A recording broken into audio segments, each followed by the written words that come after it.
Assalamualaikum warahmatullahi wabarakatuh dan salam sejahtera. Kembali lagi bersama saya Rusdi Syarif.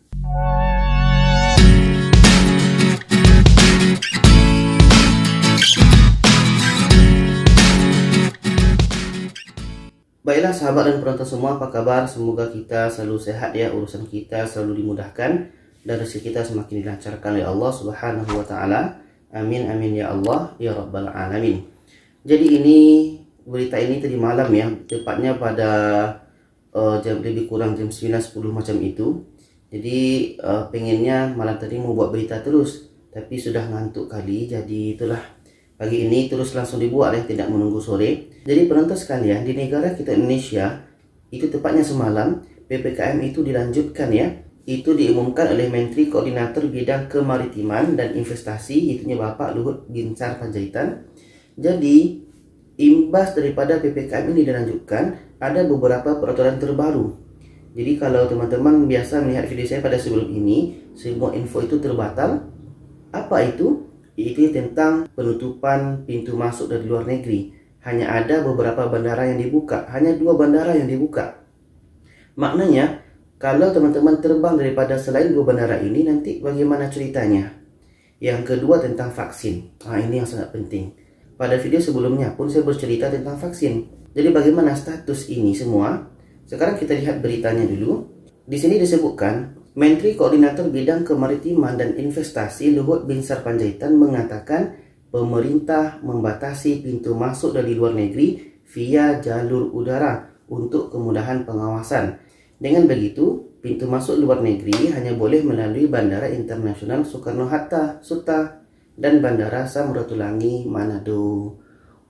Ketika saya dengar berita ini teman-teman, gimana ya penerbangan kita? Ada yang penerbangan beritahu ke Surabaya, ada yang beritahu ke Medan. Jadi bagaimana statusnya?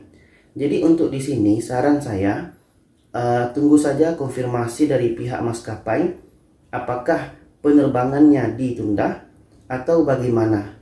Tentunya kita harus tahu dulu sampai kapan PPKM ini dilanjutkan, apakah kena dengan penerbangan kita. Jadi nanti itu yang kita kena tahu.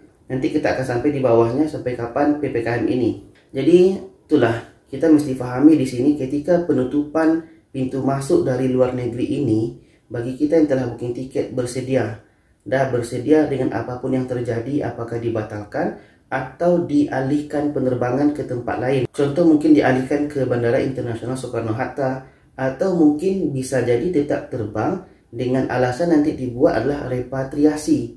Itu mungkin bisa jadi. Makanya pada video-video sebelumnya saya bagi tahu bahwa kalau ingin selamat balik kampung ini adalah dengan kapal. Karena kapal ini setakat ini sampai sekarang ini belum ada peraturan yang sangat detail, yang sangat rinci tentang kapal ini. Yang banyak peraturan itu dengan pesawat. Sehingga nanti teman-teman jangan menyalahkan pihak maskapainya, AirAsia-nya atau Garudanya. Tapi memang ini peraturan pemerintah. Kita harus patuh semua. Jadi saya ulang lagi, pastikan dapat konfirmasi. Aktifkan emailnya, nomornya jangan sampai mati. Jadi pengawasan dari udara, masuk dari udara hanya melalui Cengkareng dan melalui Manado saja. Sedangkan Bali kita pertimbangkan untuk berjalan, kita akan lihat 1 atau 2 minggu ke depan. Ke Bali ya, itu mungkin pesawat lain. Kalau AirAsia saya tidak nampak lagi. Mungkin ada tapi dengan pesawat lain ya. Jadi itulah teman-teman, kita dengan kondisi COVID ini kita harus bersedia dengan apa yang terjadi, apalagi dengan peraturan-peraturan ini. Kita teruskan ke bawah, ini tentang vaksin.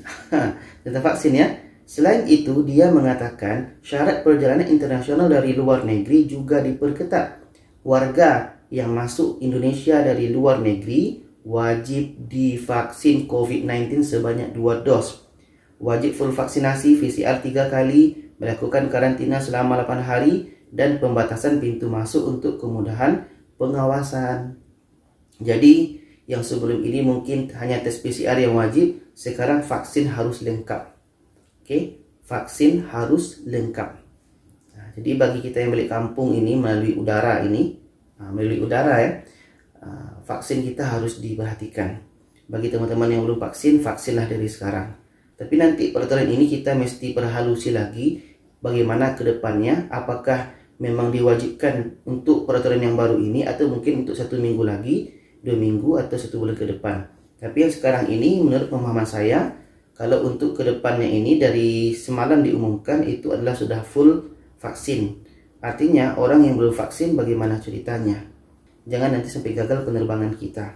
Dan di sini pun PCR 3 kali ya, PCR 3 kali. 3 kali mungkin 1 di luar negeri sebelum balik, kedua di tempat, yang ketiga setelah kita mungkin di karantina. Lebih kurang macam itu, tapi mungkin bisa jadi dalam bentuk yang lain. Setelah itu karantina 8 hari. Ya, sebelum ini kan memang disebut juga 8 hari, tapi kebiasaannya pada prosesnya di tempat itunya ada yang 3 hari saja, atau bahkan mungkin dibagi 3 hari atau 4 hari di Jakarta, selebihnya itu di daerah masing-masing. Kita teruskan ke bawahnya, PPKM diperpanjang.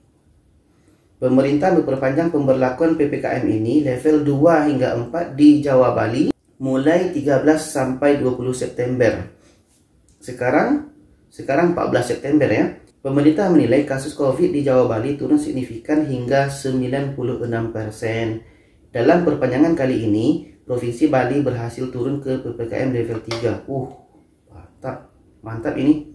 Luhut menyampaikan saat ini hanya ada 3 kabupaten kota di Jawa Bali yang masuk kategori PPKM level 4. Pemerintah akhirnya berhasil menurunkan Provinsi Bali menjadi level 3. Oke, itulah teman-teman sekalian bagaimana status keadaan terkini di negara kita, yang nyatanya perubahan ini sangat mengejutkan kita semua, tapi kita mesti akur, mesti patuh karena inilah demi kebaikan kita bersama rakyat Indonesia. Jadi kalau kita balik, pastikan kita konfirmasi penerbangan tiket kita itu. Kita dapatkan pemberitahuan. Yang kedua, usahakanlah vaksin ini. Jangan nanti sampai penerbangan kita digagalkan karena belum vaksin. Jadi itu info terkini. Bagaimana kelanjutannya kita tunggu saja. Terima kasih dan jangan lupa share. Wassalamualaikum warahmatullahi wabarakatuh.